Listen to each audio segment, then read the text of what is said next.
अस्सलाम वालेकुम everyone. I am Rana Mohammad Waseem और आज की वीडियो के अंदर हम one of the most important topics या one of the most important chapters में से एक फ़िज़िक्स के वो स्टार्ट करने वाले हैं। आप लोगों को नाम से तो पता चल गया होगा हम किसके बारे में बात करने वाले हैं। That is electrostatics. तो इलेक्ट्रोस्टैटिक्स स्टार्ट करने से पहले आप कुछ चीज़ें आप लोगों को याद होनी चाहिए या कुछ चीज़ें आप लोगों को इल्म में होनी चाहिए कि चार्ज के बारे में हम पढ़ने वाले हैं। तो अब ये जो चार्ज है, चार्ज आपके पास दो तरीके के होते हैं, एक तो रेस्ट के अंदर रहता है, एक मूविंग चार्ज होता है। तो हम जो स्टार्ट लेने वाले हैं वो स्टार्ट लेने वाले हैं रेस्ट चार्जेस को। तो इलेक्ट्रोस्टैटिक्स को देख के आप लोग अंदाज़ा लगा सकते हैं कि हम किसके बारे में पढ़ने वाले हैं। तो जब भी आप किसी भी टॉपिक को शुरू करने वाले हों तो आप हमेशा जो आपके पास जो उसका टाइटल होता है उससे आप अंदाज़ा लगा सकते हैं कि हम किसके बारे में पढ़ने वाले हैं। सो इलेक्ट्रोस्टैटिक्स। तो ये जो इलेक्ट्रोस्टैटिक टर्म है इसको हम दो हिस्सों के अंदर स्प्लिट आउट कर देते हैं, एक इलेक्ट्रो के अंदर और दूसरा स्टैटिक के अंदर। इलेक्ट्रो का मकसद होगा हमारे पास चार्ज और स्टैटिक का मकसद होगा रेस्ट। इसका मतलब क्या हुआ, ऐसा चार्ज जो रेस्ट के अंदर हो उसको क्या कहा जाता है, इलेक्ट्रोस्टैटिक्स। तो इसकी एक सिंपल सी हम डेफिनेशन लिख सकते हैं, स्टडी अबाउट या स्टडी ऑफ स्टैटिक चार्जेस। वो चार्जेस जो रेस्ट के अंदर होते हैं उसको क्या कहा जाता है, इलेक्ट्रोस्टैटिक्स। अब चार्ज होता क्या है, देखें ये एक ऐसा सवाल है जो आप लोगों के जहन में आता होगा कि बार बार कि सर चार्ज क्या होता है और ये होता क्या है रियलिटी में, इसके हम एग्जिस्टेंस क्या है इसकी।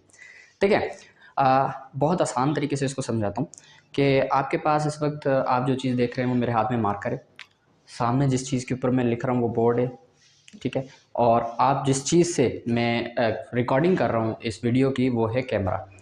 और इसी तरीके से आप लोगों के सामने जो खिड़कियाँ लगी हुई हैं, डोर्स हैं, ये सारे के सारे कोई ना कोई मटेरियल्स कहलाते हैं। अगर मैं आपसे पूछूं क्या इस मटेरियल्स के पास चार्ज होगा, आप कहोगे यस, इसके पास बिल्कुल चार्ज होगा। तो इसका मतलब क्या हुआ, चार्ज किसी भी मटेरियल की इंट्रिंसिक प्रॉपर्टी होती है, या आप कह सकते हैं charge is the basic property of a material. तो मैं यहाँ पर लिख देता हूँ, charge is is an intrinsic or basic property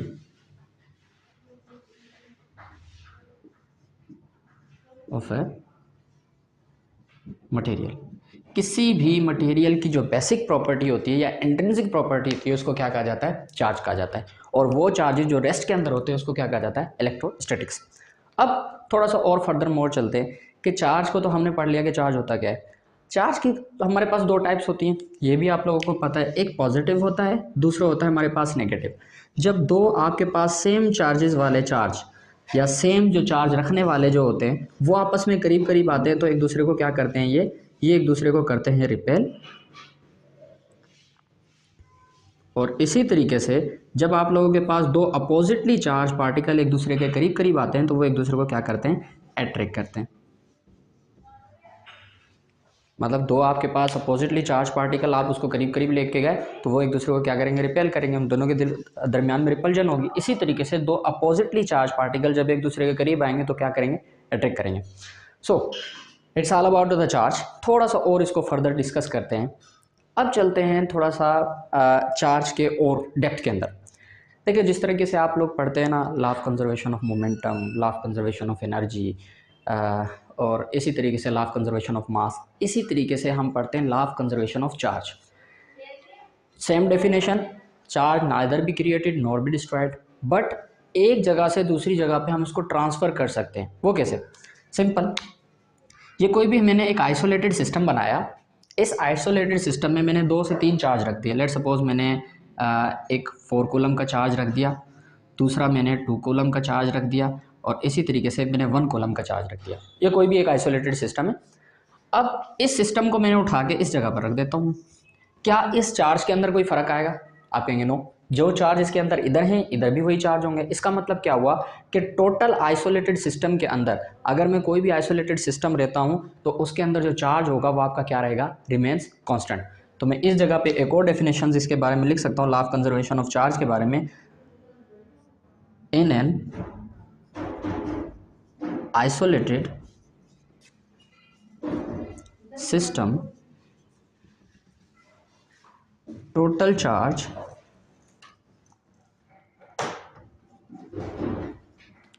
remains constant। जो टोटल चार्ज होगा वो मेरा कांस्टेंट रहेगा। अब मैं सिस्टम के अंदर कोई भी आइसोलेटेड सिस्टम में जितने भी आपके पास चार्ज होंगे, चाहे वो आपके पास एक सिस्टम में रखा, आप इस सिस्टम को उठा के कहीं पर भी रख दें या इस सिस्टम को कहीं पर भी लेके चले जाएं, आपका जो चार्ज रहेगा वो क्या रहेगा, कांस्टेंट रहेगा या कंजर्व रहेगा। उसके बाद एक और टर्म आती है आप लोगों के पास, क्वांटाइजेशन ऑफ चार्ज।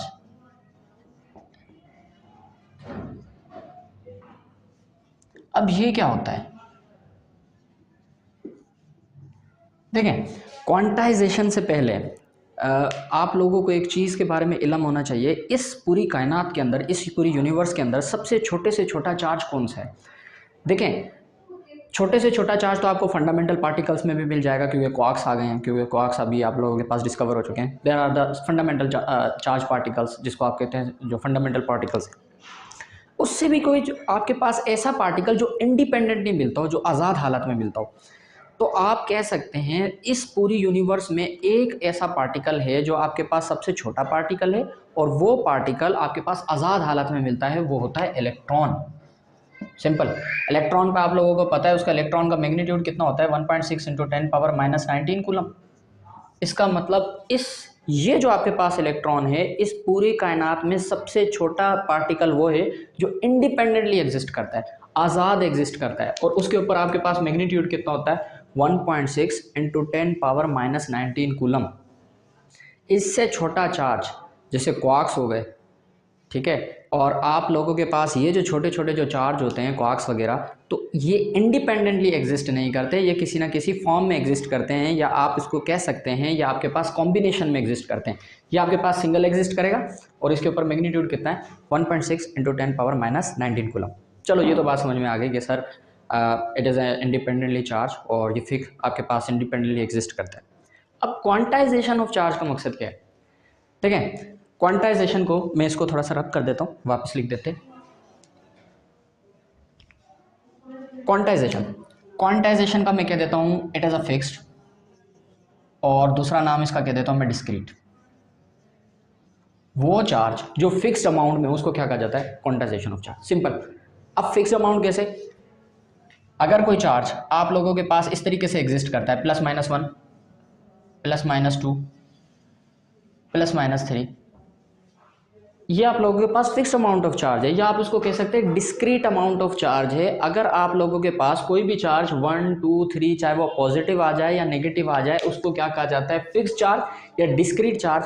और ये जो क्वांटाइजेशन जो वर्ड है, उसको क्या कहा जाता है, डिस्क्रीट या फिक्स्ड। इसका मतलब वो चार्जेस जो फिक्स्ड अमाउंट में होते हैं उसको क्या कहा जाता है, क्वांटाइजेशन ऑफ चार्ज। तो क्वांटाइजेशन ऑफ चार्ज आप लोगों के पास क्या हुआ, इस कायनात के अंदर कोई भी जब भी आपके पास चार्ज मिलेगा ना, वो किसी न किसी फिक्स्ड अमाउंट में मिलेगा या डिस्क्रीट अमाउंट में मिलेगा, कॉन्टीन्यूस फॉर्म में नहीं मिलेगा। कॉन्टीन्यूस फॉर्म का मकसद होता है जिसमें आपके पास फ्रैक्शनल वैल्यूज आ जाती हैं, जैसे 1.2, 1.5, 2.5, ये आप लोगों के पास फ्रैक्शनल वैल्यूज़ हैं, या इसको कॉन्टीन्यूस वैल्यूज़ भी कहा जाता है। इसके अंदर कभी भी चार्ज एग्जिस्ट नहीं करेगा।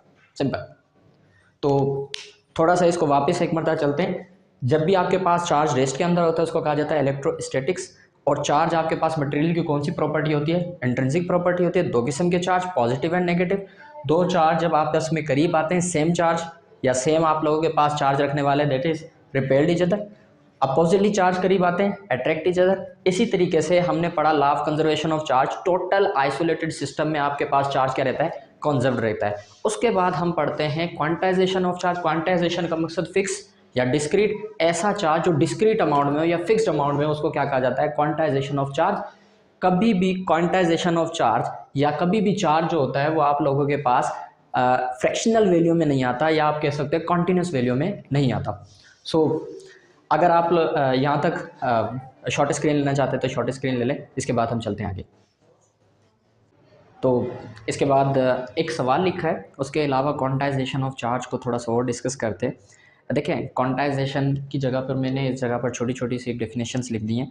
क्वांटाइजेशन का मकसद मैंने पहले कह दिया था, that is a discrete amount, या हम इसका एक और नाम पढ़ते हैं मल्टीपल इंटीग्रल। देखें या इंटीग्रल मल्टीपल जिसको कहा जाता है। काफ़ी बुक्स होते हैं जहाँ पर discrete amount of charge show कर रहा होता है और काफ़ी मरतबा लिखा होता है इंटीग्रल मल्टीपल। तो बात एक ही है कि आप लोगों के पास कोई भी इंटीजर आ रहा है और वो आ भी रहा है किस अमाउंट में, डिस्क्रीट अमाउंट में आ रहा है या फिक्स्ड अमाउंट में आ रहा है, वो जो आपके पास चार्ज फिक्स्ड अमाउंट में होता है उसको क्या कहा जाता है, क्वांटाइजेशन ऑफ चार्ज। अब मैंने थोड़ी देर पहले वीडियो के अंदर एक बात की थी कि आप लोगों के पास सबसे छोटे से छोटा पार्टिकल जो होता है मैग्नीट्यूड के अंदर, वो इलेक्ट्रॉन होता है। तो इलेक्ट्रॉन का जो आपके पास इलेक्ट्रॉन जो है, इलेक्ट्रॉन पर जो चार्ज है या मैग्नीट्यूड है, वो इस कायनात का सबसे छोटे से छोटा पार्टिकल है जो इंडिपेंडेंटली एग्जिस्ट करता है, आज़ाद हालत में एग्जिस्ट करता है। तो आप लोगों के पास जो 1 इलेक्ट्रॉन पे चार्ज होता है वो होता है 1.6 इंटू 10⁻⁻19 कूलम। अब मैं चाहता हूँ कि मैं किसी भी बॉडी के ऊपर जो चार्ज है ना, चार्ज की अमाउंट है वो मालूम कर सकूँ। तो उसके लिए सिंपल सा एक फार्मूला होता है, Q is to n e. Q आपके पास शो करता है चार्ज होना बॉडी, और n आपके पास कोई भी इंटीजर होता है। याद रखिएगा ये जो इंटीजर होगा ये हमेशा फिक्स्ड अमाउंट में होगा या डिस्क्रीट अमाउंट में होगा, इंटीजर। और ये आप लोगों के पास कोई भी इलेक्ट्रॉन है या चार्ज ऑन इलेक्ट्रॉन होता है। ठीक है, मैं कह देता हूँ चार्ज ऑन इलेक्ट्रॉन या मैग्नीट्यूड आपके पास इलेक्ट्रॉन का कह सकते हैं, मैग्नीट्यूड। कभी भी आप लोगों ने बॉडी के ऊपर चार्ज मालूम करना है तो आप Q बराबर होगा N इंटू ई। तो इस तरीके से आप मालूम कर सकते हैं। ये तो आप लोगों को हो गया क्वांटाइजेशन ऑफ चार्ज। एक छोटा सा एक सवाल है और बड़ा ज़बरदस्त सवाल है। आप इस जगह पे ये सवाल लिखा हुआ है तो कोशिश करेंगे वीडियो को पॉज करके ये सवाल का आंसर देना। सवाल ये है कि is there quantization of charge violate in quarks. जो भी आप लोगों के पास, क्योंकि अभी तो एक बेसिक क्लास के अंदर भी आ गया कि क्वार्क्स क्या होते हैं, they are the fundamental particles, और उनके पास चार्जेस होते हैं। 9th से लेके आप लोग इंटर क्लास तक समझ सकते हैं या FSC पार्ट 2 तक समझ सकते हैं, जो भी 12th ग्रेड तक है। खैर, अगर मैं कहता हूँ कि कोई भी चार्ज है, चार्ज के पास क्वार्क्स जो हैं, क्वार्क्स के पास जो चार्ज होता है या तो पॉजिटिव 2/3 है, -1/3 है, या अलग अलग जो भी आपके पास क्वार्क्स होते हैं उनके पास चार्जेस होते हैं, क्या ये क्वांटाइजेशन ऑफ चार्ज को वायलेट करते हैं या नहीं? इसका आप लोग आंसर देंगे कमेंट बॉक्स के अंदर वीडियो को पॉज करके। तो सिंपल ये है कि आप लोग डायरेक्ट क्वांटाइजेशन आप लोगों को पता चल गया कि फिक्स अमाउंट में होता है, और ये क्या ये फिक्स अमाउंट में है? नहीं। तो इसका मतलब क्या हुआ कि आप लोगों के पास ये जो चार्ज है ये फिक्स अमाउंट में नहीं है। तो इसका मतलब क्या हुआ कि जो भी क्वार्क्स होते हैं वो वायलेट करते हैं। कौन से क्वार्क्स? आइसोलेटेड, या जिसको आप कह सकते हैं सिंगल क्वार्क्स। सिंगल क्वार्क्स कभी भी एग्जिस्ट नहीं करते, डजंट एग्जिस्ट। सबसे छोटे से छोटा जो पार्टिकल है या सबसे स्मॉलेस्ट जो आप कह सकते हो जो मैग्नीट्यूड के अंदर जो पार्टिकल है वो इलेक्ट्रॉन है, जो फ्रीली एग्जिस्ट करता है। क्वार्क सिंगल एग्जिस्ट नहीं करता, हमेशा जो आपके पास क्वार्क्स होते हैं वो पेयर की फॉर्म में एग्जिस्ट करते हैं, या तो दो क्वार्क्स आपस में मिलकर पेयर की फॉर्म में एग्जिस्ट करते हैं, या तो 3 क्वार्क्स आपस में पेयर की फॉर्म में मिलकर एग्जिस्ट करते हैं। So this is all about to the charge. और अगर आप लोगों को ये वीडियो पसंद आई हो तो उसको लाइक कीजिएगा, शेयर कीजिएगा और मेरे चैनल को सब्सक्राइब कीजिएगा। Thank you so much.